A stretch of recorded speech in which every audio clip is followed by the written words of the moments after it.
നമസ്കാരം. Bengal governor doctor C V. Ananda Bose തന്നെ പീഡിപ്പിച്ചെന്ന പരാതിയുമായിട്ട് രാജ്ഭവനിലെ ഒരു ജീവനക്കാരി എത്തിയിരിക്കുന്നു.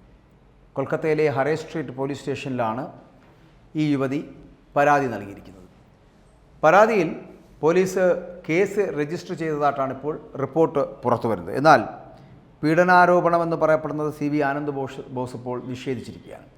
അതായത് ഇതൊക്കെ കെട്ടിച്ചമച്ച കഥയെന്നാണ് ഇപ്പോൾ ഗവർണർ പ്രതികരിച്ചിരിക്കുന്നത്. തന്നെ താറടിച്ചു കാട്ടിയ ശേഷം ആർക്കെങ്കിലും തിരഞ്ഞെടുപ്പിൽ നേട്ടമുണ്ടാക്കണമെങ്കിൽ ദൈവം അവരെ അനുഗ്രഹിക്കട്ടെ. എന്നാൽ ബംഗാളിലെ അഴിമതിക്കും ഒപ്പം തന്നെ അക്രമത്തിനുമെതിരായിട്ടുള്ള തൻ്റെ പോരാട്ടത്തെ അവർക്ക് തടുത്തു നിർത്താനാവില്ല എന്നാണ് ആനന്ദ് ബോസ് പറയുന്നത്. അതായത് ഈ രാഷ്ട്രീയ കക്ഷികളുടെ ഏജന്റുമാരായി മാറിയ രണ്ട് അസംതൃപ്തരായ ജീവനക്കാരുടെ അപകീർത്തികരമായിട്ടുള്ള പ്രചാരണത്തിനെതിരെ ഗവർണർക്ക് ഐക്യദാർഢ്യം പ്രഖ്യാപിച്ച രാജ്ഭവൻ ജീവനക്കാരെ അഭിസംബോധന ചെയ്തുകൊണ്ടാണ് അദ്ദേഹം ട്വീറ്റ് ചെയ്തിരിക്കുന്നത്. അദ്ദേഹം പറയുന്നത് ഇങ്ങനെയാണ്: സത്യം വിജയിക്കും. കെട്ടിച്ചമച്ച കഥകൾക്ക് മുമ്പാകെ കീഴടങ്ങാൻ താൻ തയ്യാറല്ല എന്നും തന്നെ താറടിച്ച് കാട്ടിയ ശേഷം ആർക്കെങ്കിലും തിരഞ്ഞെടുപ്പിൽ നേട്ടമുണ്ടാക്കുവാനോ വിജയിക്കുവാനോ കഴിയുകയാണെന്നുണ്ടെങ്കിൽ അവരെ ദൈവം അനുഗ്രഹിക്കട്ടെ എന്ന് മാത്രമേ പറയാനുള്ളൂവെന്നും, എന്നാൽ ഇവിടെ ബംഗാളിലെ അഴിമതിക്കും അക്രമത്തിനും എതിരായിട്ടുള്ള തൻ്റെ പോരാട്ടത്തെ ഒരിക്കലും അവർക്ക് തടുത്തു നിർത്താനാകില്ല എന്നുകൂടി സൂചിപ്പിക്കട്ടെ എന്ന് തന്നെയാണ് ആനന്ദ് ബോസ് പറഞ്ഞു വെക്കുന്നത്. രാജ്ഭവനിലെ പീസ് റൂമിൻ്റെ ചുമതലയുള്ള താൽക്കാലിക ജീവനക്കാരിയാണ് തന്നെ പീഡിപ്പിച്ചു എന്ന പരാതിയുമായിട്ട് ഇപ്പോൾ രംഗത്തെത്തിയിരിക്കുന്നത്.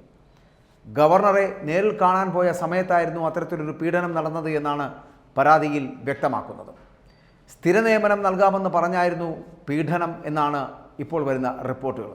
പീഡനം നടന്നയുടൻ അവർ രാജ്ഭവൻ പരിധിയിലുള്ള പോലീസിൽ വിവരമറിയിക്കുകയായിരുന്നു. തുടർന്ന് പോലീസ് ഗവർണറുടെ വസതിയിലെത്തി ഇവിടെ സ്റ്റേഷനിലെത്തുകയും പരാതി രേഖപ്പെടുത്തുകയും ഒക്കെ ചെയ്തു. അങ്ങനെ സംഭവം പുറത്തായതിന് പിന്നാലെയാണ് ഇപ്പോൾ രാജ്ഭവനിലെ സുരക്ഷ അത് ശക്തമാകുന്ന ഒരു സാഹചര്യം ഉണ്ടായിരിക്കുന്നത്.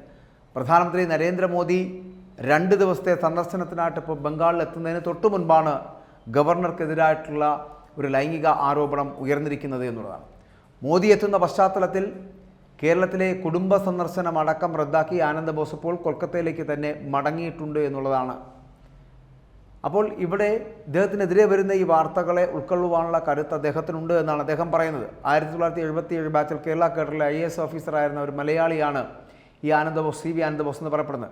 നരേന്ദ്രമോദിയുമായുള്ള കൂടിക്കാഴ്ചകൾക്ക് പിന്നാലെ 2019 അദ്ദേഹം BJP-യിലേക്ക് എത്തപ്പെടുന്നതും അതിൽ BJP-യിൽ ആകർഷണനായി അതിൽ ചേരുന്നതും.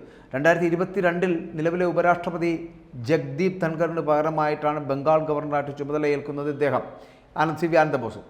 ആരോപണങ്ങളൊക്കെ തിരഞ്ഞെടുപ്പ് കാലത്ത് ഈ തൃണമൂൽ തങ്ങൾക്ക് അനുകൂലമായി ഉപയോഗിക്കുമെന്ന് ഉറപ്പുള്ളത് കൊണ്ടാണ് ഇത്തരത്തിൽ നടക്കുന്നതെന്നും സന്ദേശകാരി സംഭവങ്ങളടക്കം അവയുടെയൊക്കെ പേരിൽ പ്രതിരോധത്തിലായിട്ടുള്ള തൃണമൂലിന് ഗവർണർക്കെതിരായിട്ടുള്ള പീഡനാരോപണം എന്ന് പറയപ്പെടുന്ന ഒരു പിടിവള്ളി മാത്രമാണ്.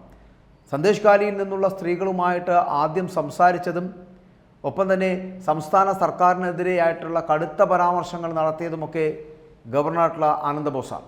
ഈ ഇത്തരത്തിലുള്ള പ്രചരണങ്ങളും പ്രവർത്തനങ്ങളും ബംഗാളിലെ ഗവർണർ ഡോക്ടർ സി.വി. ആനന്ദ് ബോസിനെതിരെ ഇത്തരത്തിലൊരു ലൈംഗിക പീഡന പരാതിയിലേക്ക് കൊണ്ടെത്തിച്ചു എന്നുള്ള വാദം ശക്തമാവുകയാണ്. പക്ഷേ ഏത് രാഷ്ട്രീയ പ്രതിയോഗികളും ചെയ്യുന്നത് പോലെ ആനന്ദ് ബോസിനെ താറടിച്ചു കാണിക്കുവാനുള്ള ഒരു ശ്രമമാണോ അവിടെ നടക്കുന്നത് എന്ന് ചിന്തിക്കേണ്ടതുണ്ട്.